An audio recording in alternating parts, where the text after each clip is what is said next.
আসসালামু আলাইকুম এভরিওয়ান। দেশ এবং দেশের বাহিরে যে যেখান থেকে অবস্থান করছেন সবাইকে জানাই আমি মোহাম্মদ আতাউর রহমান আপনাদেরকে আন্তরিক অভিনন্দন ও শুভেচ্ছা। প্রিয় দর্শক,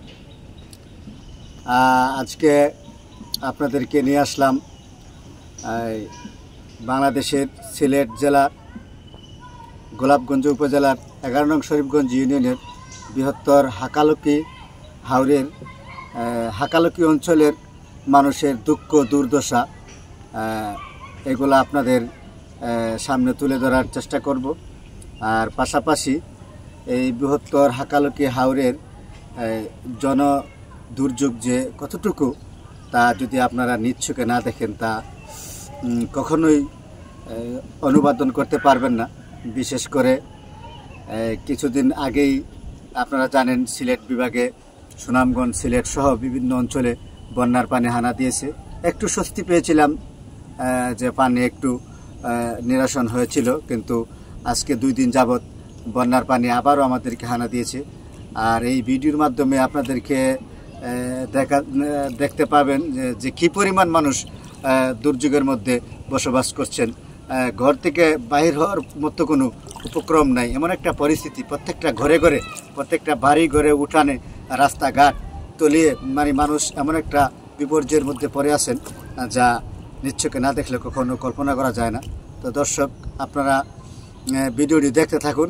আর পাশাপাশি প্রত্যেকটা চিত্র আপনাদের সামনে তুলে ধরলাম, ছোটোখাটো চিত্র, যেগুলো আপনারা দেখলে বুঝতে পারবেন উত্তর অঞ্চলের মানুষ এই বন্যা দুর্গম এলাকায় কীরকম পরিস্থিতির মধ্যে বসবাস করছেন। তো সবাই ভিডিওটি দেখতে থাকুন এবং লাইক, কমেন্ট, শেয়ার করে আমার এই পেজের পাশে থাকুন। সবাইকে ধন্যবাদ। আসসালামু আলাইকুম রহমতুল্লাহ। তো দর্শক, দেখতে পাচ্ছেন আমাদের এই বৃহত্তর হাকালুকির এই অঞ্চলে কালীকৃষ্ণপুর, ইসলামপুর, নূরজাহানপুর সহ অত্র এই অঞ্চলের মানুষের কি যে একটা দুর্গমময় পরিস্থিতি দিয়ে যাচ্ছে তা যদি আপনারা নিজ চোখে না দেখেন অবলম্বন করতে পারবেন না। এখানে আমরা যেখানে আছি, এই যে সাইনবোর্ড দেখছেন, এটা হলো ঠিক আমাদের রাস্তার মধ্যে, আমাদের একমাত্র যাতায়াতের রাস্তার প্রবাসীদের অর্থায়নে যেই গার্ডওয়াল দেওয়া হয়েছিল সেই গার্ডওয়াল পর্যন্ত পানির নিচে চলে গেছে। তো দর্শক, জানেন বরাবরের মতোই আমাদের এই অত্র অঞ্চলে প্রাকৃতিক দুর্যোগ প্রতি বছরের হানা দেয়। আর তার পাশাপাশি বন্যার পানি অনেক সময় আমাদেরকে অনেক ক্ষতিগ্রস্তের মধ্যে ফেলে দেয়। বিশেষ করে যারা গবাদি পশু পালন করেন, গরু ছাগল এগুলা পালন করেন, তাদের অনেক কষ্ট পোহাতে হচ্ছে। বিশেষ করে আপনারা যদি দেখেন যে চিত্রগুলো দেখাচ্ছি, প্রত্যেকটা বাড়িতে, ঘরে, উঠানে, প্রায় সব জায়গাতেই পানি, এক প্রকার পানিবন্দী হয়ে গেছে অত্র এলাকার মানুষ। আপনারা দেখতে পাচ্ছেন বিভিন্ন চিত্রের মাধ্যমে দেখা যাচ্ছে যে পানির মধ্যে কোথাও যাওয়ার কোনো একটা সুযোগ নেই। যদি নৌকা না থাকে কারো, তো একদম গৃহবন্দির মতো আর কি, এমন একটা পরিস্থিতি। এটা হচ্ছে আমাদের হাকালুকি অঞ্চলের দক্ষিণ উত্তরপাড়া, যে এই পাড়াতে আমরা আপনাদেরকে কিছু চিত্র তুলে ধরলাম। আমাদের স্বপ্নের সেই মডেল উচ্চ বিদ্যালয় কালীকৃষ্ণপুর SESDB মডেল উচ্চ বিদ্যালয়, যেখানে বর্তমানে আশ্রয় কেন্দ্র হিসাবে সেটাকে ঘোষণা করা হয়েছে। এখানে বানবাসী মানুষ যারা ঘর বাড়িতে পানি উঠে গেছে তারা সবাই আশ্রয় কেন্দ্রে আশ্রয়ের জন্য চলে আসছেন। তো ম্যাক্সিমাম মানুষ অনেক দুর্যোগ পোহাতে হচ্ছে। আর বাড়িঘরের অবস্থা তো খুবই আশঙ্কাজনক। তো দেখতে পাচ্ছেন।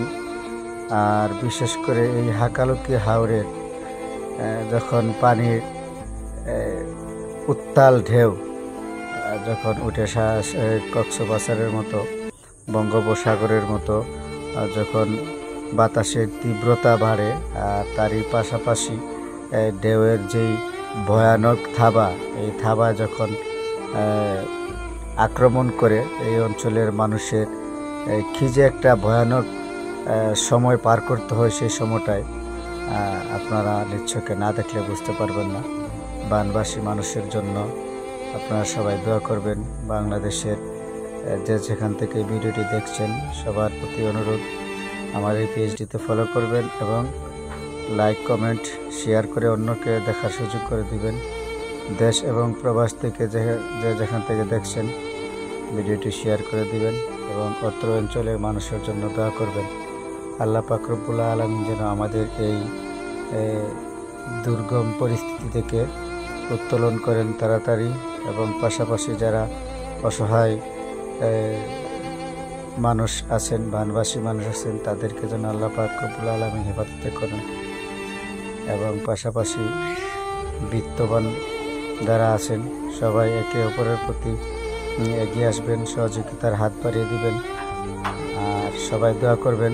এবং বাংলাদেশের যে অঞ্চলে এইরকম বন্যায় ক্ষতিগ্রস্ত মানুষ অসহায় অবস্থায় আছেন, আমরা সবাই যার যার অবস্থান থেকে দোয়া করি আল্লাহ যেন এই পরিস্থিতি থেকে আমাদেরকে রক্ষা করেন এবং